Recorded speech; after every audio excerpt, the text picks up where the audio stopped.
I predict that groceries, for example, mealie meal, so a typical 10 kg is 100 rand, it will be 50% off. Looking for? You looking for me? Who you looking for, brother? We're looking for What you gonna do for them? What you gonna do for them? When I tell them we must go.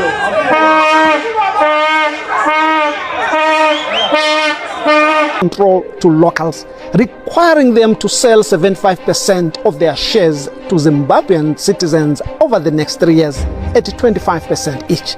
Who is funding South African xenophobia, and why would they go to this length to fight to control South Africa?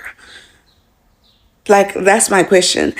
Immigration documentation is willing to accept a job from a white person where usually you are paying 4, 5, 6,000 rand a month. The illegal immigrant comes and he can be negotiated to about 2,500. Charlie, now South Africans are begging foreigners that own shops to open their shops. South Africans are begging foreigners that own shops in South Africa, especially the KwaZulu-Natal area, that they should open their shops. Johannesburg, they should open their shops. They are begging foreigners. I'm confused. I don't know what to say. South Africans, what is happening? Like, bro, I don't get it. Listen, I don't want to talk much. Let's go into the video. Don't forget to like, don't forget to subscribe. You don't lose anything by liking. Just give the video a thumbs up. Open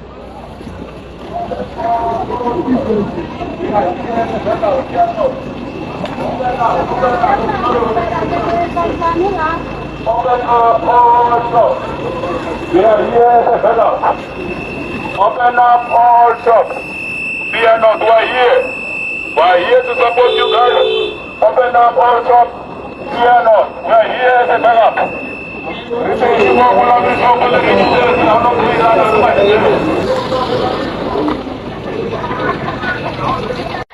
That yet never reached. South Africans are begging Africans to open their shop.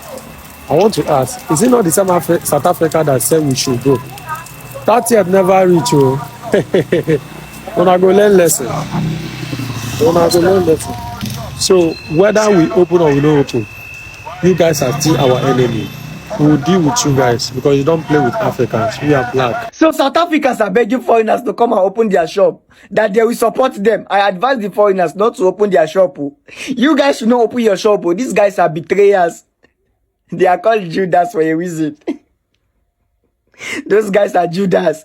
Do not open your shop. If you be said a plan, a lot of shops are closed now. They don't have supplies. The supplies that they have looted are finished. They want you guys to open your shop so they will come and loot it. Don't open your shop. Let them start to death. They never see anything.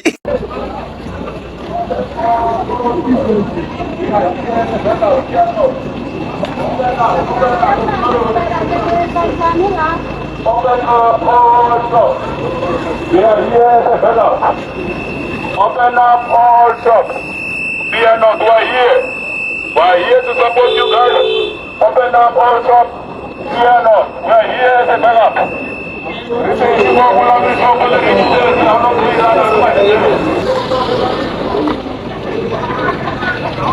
Open up all shops. We are here to support you. After on our use cutlass, gun, cane, pursue them come up from community. Now all shops are closed. On a car, on a taxi park, bus park, transportation system, everything is shutting down. On our petty shops, clubs, markets, everything is shutting down. And this is just the beginning. Trust me. This is just the beginning. Nobody's going to open shop because they are scared for their life. Zimbabwe has started what South Africa were doing exactly in their country. Let us watch this video together. This one is very alarming. Let us watch it together.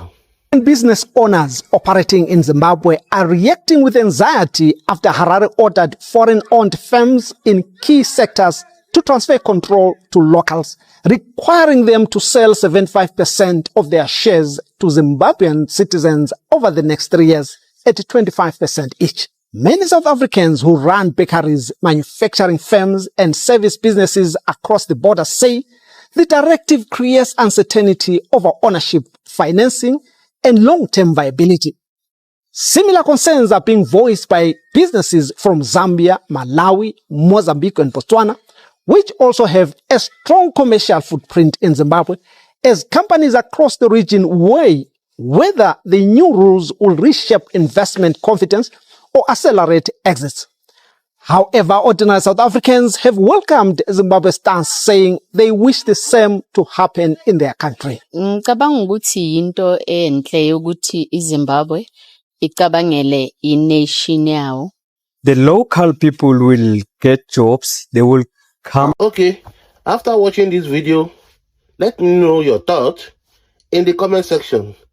What Zimbabwe want to do now? Is it normal? Let us know your opinion in the comment section. Thank you. See you in my next video. Who is funding South African xenophobia, and why would they go to this length to fight to control South Africa? Like, that's my question. Because every time you look at an African conflict, it always seems internal until you follow the money. Right? So what happens is that they weaponize already existing internal qualms or internal concerns, like economic instability, like a lack of resources, like feeling politically and economically disenfranchised. They weaponize that, they create a figurehead or they create a populist party with a black face, with an African face, and then it looks like an internal conflict. And a lot of the funding goes even into the PR and controlling the media houses to propagate this message of African barbarism. So it has happened with conflicts in West Africa, right? Where you wonder, how? Okay, well, how did people fund the Biafran? Where did people even get the power to besiege and the resources to besiege Biafrans? When you look at the border conflicts in East Africa during the Cold War, it looks internal. When you look at the famines that happened, it just looks like an internal governance issue. But you follow the money, you follow the money, follow the leader, follow the money. Hey, even with the IFP and the ANC bringing it back to South Africa, it always looks like an internal conflict, and you're like, okay, it's just the Zulus and the Xhosas fighting. No. My South African friends, if you're planning to open your spaza, if you're planning to open your small business, here is first what you need to buy. Shelf, fridge, freezer, counter, calculator, and a good lighting. Then bread, milk, airtime, eggs, maize meal, rice, sugar, coffee, cooking oil, tea bag, salt, candela, matches, soap, washing powder, toothpaste, toilet paper, and chips and cold drink, and some sweet for Awangani, and chocolate and stock sweet. Very important also, when the shop is new and you open, you need to have a book with you so that you can write down what customers are asking that you don't have in the shop. And also compare the price. Don't just buy, compare the price. Go to this wholesaler, compare the price. And also keep enough money to restock again. This program, it's no longer about let's meet in a corner. The program of action is let's go and visit the mine and ask how many young people are there. Wow. And let's find out what can they do for the young people. If they can hire them, When South Africans needed Jacinta the most, Jacinta vanished. Another Jacinta emerged. Do you know why this one is talking about mine? Of recently, Ghanaians collected a South African mine that is operating in Ghana. They reclaim it. So that thing is pissing South Africans off. It's pissing their government off. So they want to start sending people to go to mines. Let me tell you, the only mine in South Africa is owned by UK-based company. And if you guys try all those ones, they will bankrupt South Africa to the end. After all illegal foreign nationals have gone, I predict that groceries, for example, meal. So a typical 10 kgs, 100 rand, it will be 50% off. Everything will be 50% off. So the advantage of having everything 50% off after this whole situation is that many people will not have to worry about what they're going to eat tonight. Do you understand what I'm saying? In terms of drugs, I'll speak from a township position. There's no foreign nationals who come to townships and bring drugs or sell drugs. There are no foreigners in township that sells drugs. Who are these people in our townships who are selling drugs? It's our brothers and sisters. We know them. We went to school with these people. They are our friends. They are our brothers. They are our wives. They are our husbands. From a township position. So who's bringing these drugs in townships? Do they get them from the trees? No. They even know very well who are these people. They do that. You believe it's political? They do that deliberately to fuel us, to turn against foreign nationals. Yes, there's Nigerians who sell drugs. They buy wherever they buy this thing. They stock wherever they buy this. They do this work for whoever they do this work. It's just criminality. Crime is crime. People must be sent to jail if the laws of this country want to function. But where are our police? I see them every day. They stop at these brothels or whatever establishments. They collect bribes there. Even in townships, the issue of sponsor shops, they stop there every day. To do what? They don't buy. We don't see them buy anything. They protect these people. They stop at the club every night, policemen in uniform, in our cars, but nobody says anything. They don't even take pictures of these people. What are they doing there in clubs, policemen? If they leave at the club, there's no arrest. Drugs is a global phenomenon. It's a global problem. It's a global issue. It's a crime. It's crime. It doesn't have nationality. But all these townships that I make reference of, just few townships, there's no foreign nationals who stay there, and you can't even try it, my guy.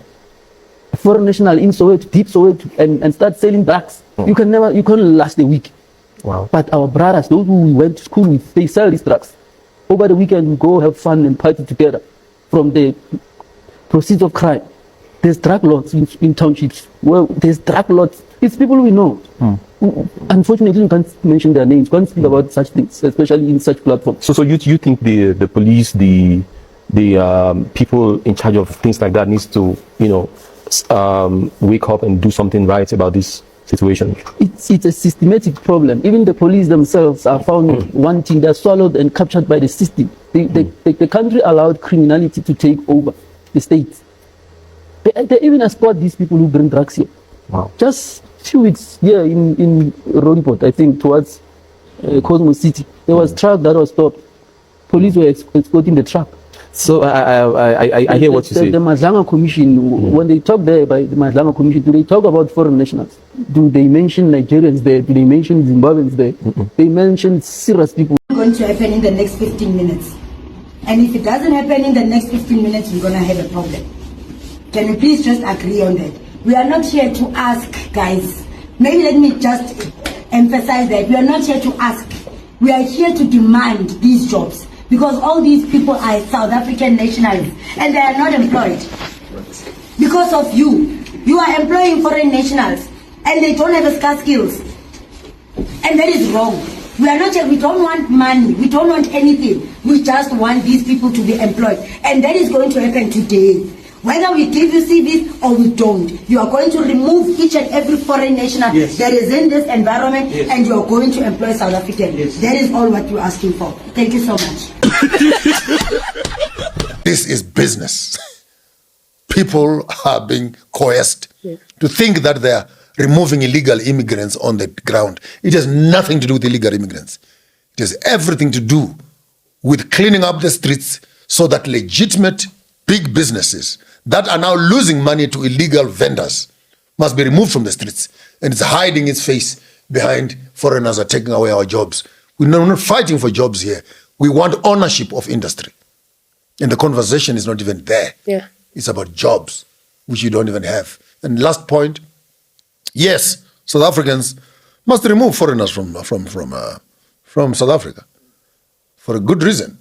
Because the foreign person who is coming to South Africa, who has no papers, who has no immigration documentation, is willing to accept a job from a white person where usually you are paying 4,000, 5,000, 6,000 rand a month. The illegal immigrant comes and he can be negotiated to about 2,500 or 4,000. And there's no taxes and there's no UIF, which is the pay for monthly, whatever, and there's no unionization. So the migrating labor is cheaper. It's less costly to the business owners vis-a-vis the local labor. So the foreigner who is coming, quote unquote foreigner, I use this selectively. The foreigner who is coming into South Africa, he is actually standing at the door of South African development. Because where businesses must be paying legitimate salaries, they are now able to have backdoor salaries and impede the progress of the nation in general. And ultimately, let's be frank, we go to South Africa to work, but not to die and live there. Yeah. We want to go and make money and go back to our countries. So we're not here literally to come here and live and die here forever. We are economic tourists. So behave like economic tourists. Make a contribution. And lastly, one of the biggest imports right now that is coming into South Africa, Kenyans are also involved. Nigeria takes the trophy and followed by Ghana. Churches. That's the biggest import right now into South Africa from foreign countries. All these churches redeemed. What? Churches. And then you say you're bringing investment. No, these are washing machines of cleaning illegal money, and the last part of it, of course, illegal activities within the South African environment, drugs, human trafficking, and etc., which is brewing itself within the space of unregistered illegal space. So, and I think we must not just be too harsh on South Africa. I don't legitimize and I don't support the extermination or the abuse of any African by another African. Far from it. But government and leadership and community leaders must open up this Pandora box and get to the bottom of it and find exactly who has an interest in the removal of foreigners in South Africa. And when we find that person, you may actually discover that it has nothing to do with Afrophobia and Xenophobia, but a business transaction. Bye-bye, South Africa. Going back home, Malawi. Yeah, now I'm going home now. Going back home, Malawi. Malawians are heading home from South Africa after anti-immigrant protests in parts of the Western Cape heightened fears among foreign communities. Buses arranged with support from government officials and Malawi's diplomatic mission are transporting displaced migrants home, with many saying they are relieved to leave after days of uncertainty and growing concerns about their safety. I'm feeling great because everyone here wants to go home. So when you see these buses alive here, everybody feeling great because we're in a tough situation here in South Africa. We're in bad situation. So we just thank the government sector and our embassy for providing us the bus to go to Malawi. Malawi. I'm just glad that you guys are going home safe, where you will be safe. I want to reiterate to you guys that it is not all South Africans who are xenophobic. It is not all South Africans who are putting your lives in danger when you are here in South Africa. There are some of us who love you guys. We love you so much. We love you very much. And we would like for you guys in the future. We will try our best. We are trying our best to fix our mistakes. Because the people who have done everything, that is why you will never hear our government or our president saying that South Africa is xenophobic or it is South Africans who are doing all these things. It is just a small group of people. The way Julius Malema was saying, that is what we are saying. So my people, please do not hate all of us because there are some of us who love you.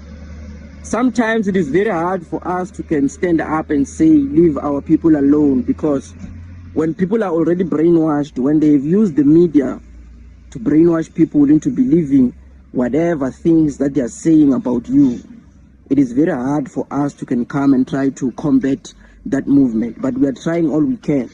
We are trying to do what we can so that next time when you guys come back here, you will find that there are better people who are in charge of this country, who will know the rights of all human beings, who will have humanity and Ubuntu in their hearts. So Malawi, We are very sorry. I'm just glad that your government was able to give you those buses so that you can go home. So right now, what we are waiting to see is that all these South Africans who were saying that people who come from other countries are stealing their jobs. Now, when everyone vacates, we want to see them if they will occupy those jobs that you people were occupying. We want to see if they will cut that hair, they will cut that grass. There will be those maids who are cleaning our houses and everything. We want to see if they will be able to do that, because it is very tough. It is very tough. So we are just waiting for them to show us if they are going to do those jobs, because we know South Africans, they don't really know what they want. They are just following a group of people who are using them for political gains. You understand? So we are sorry as a country. We are sorry as a country. We love you guys. We will fix our mistakes, and we will deal with the small number of people who were able to hijack the media and brainwash our people to fulfill their selfish political desires. All right, see, if you watch this video, you understand that the streets are empty. You understand that the shops are locked, are closed. You will see a few people walking around, doing their business or the other. You know, they might be foreigners as well. You understand what I'm saying? This is just a simple explanation, just to tell you that, just to show you that South African business environment is being run by foreigners, 101%. Because there is no way you will tell me that a South African person will own a shop here, a South African indigenous or citizen will own a shop here, and his fellow South African Hunters Association, Zimbabwe and Jacinta will decide to lock it. You understand what I'm saying? As a South African citizen, if your shop is here, you will not close down, because it's not meant. The lockdown is not meant for you. The closing of shop is not meant for you. This is to tell you that this entire area is being controlled by foreigners. It is only foreigners that are doing business in this entire area. Then South Africans are being employed to work here. Because as a citizen of South Africa, if you own a shop here, you open your shop. They will come, you identify yourself, you are from either from KwaZulu-Natal, or you are from Soweto, or you are from Cape Town, you are from anywhere, Mpumalanga, you have, they will leave you. You are a citizen. They cannot, your fellow citizens will not just close your shop because they want foreigners to leave. This is the issue. They are not business inclined. You cannot handle business, and you want people that are contributing to the economical growth of South Africa. Every day, these shops generate income for South African government. It is through these shops, through the revenue that the government generates, it is through through the money they pay all these jobless South Africans 350 rand as government grant. They do not understand it. They will never understand it. You understand? So this is the issue. But they are using hunters. They are using the chairman of Hunters Association, Zimbabwe, to chase foreigners out of South Africa. Like, let me repeat it again. No Nigerian that I know will leave South Africa because hunters are protesting. No single Nigerian that I know will leave South Africa. You see, so my question is, why are you people calling or asking foreigners to open their shops? 30th June is around the corner, and these people, they mean it. Especially that Ngizwe guy. He means everything that he has said. So you asking foreigners to come back and open their shops, what do you mean? We want to understand. If you're South African and you are in South Africa, you are watching this video, please let us know in the comment section what exactly is happening in South Africa, because I'm confused. At first, you guys said, oh, foreigners should go. The moment Ghana government came, evacuated its people, Malema started coming out complaining. Jacinta also came out complaining that we rushed. Now that you guys are asking people to also go, they are closing their shops, they are going. You are asking them to open it again. Like, oh God, what is happening? We want to understand what is happening in South Africa, because it is just crazy, like we don't understand. You are confusing us all. You are confusing us. What do you want from foreigners? Do you want them to go? Do you want them to leave? Or you want them to stay? Who is in charge? Who is in control? You see, this is the issue. When all these things started, for me, my suggestion was that if the government really wanted to do something, it was very simple. The government should have just brought a curfew, you understand, just to let everybody stay in their homes. They will take control over the thing and let them know that don't harass foreigners, or don't harass, or don't take the laws into your hands, or this, that. But you people have allowed all these things to happen, and now you are asking foreigners to open their shops for what? I'm not listen, I know definitely it is because of the effects that they are probably seeing, and they never thought this is how it was going to be. So you are announcing for people to come and open their shops. Bro, it is too late. Honestly, it is too late. That's what I will tell you. It is too late. I'm not sure many people would, like people that have actually gone, would love to come back. And those that have even like closed their shops, when they come, what's the probability that their business is like even going to go well for them? What's the probability that their business is even going to go well? Because many of the people that are living in these areas have gone. Most of them are foreigners. They are gone. Charlie, thank you. Thank you so much for watching.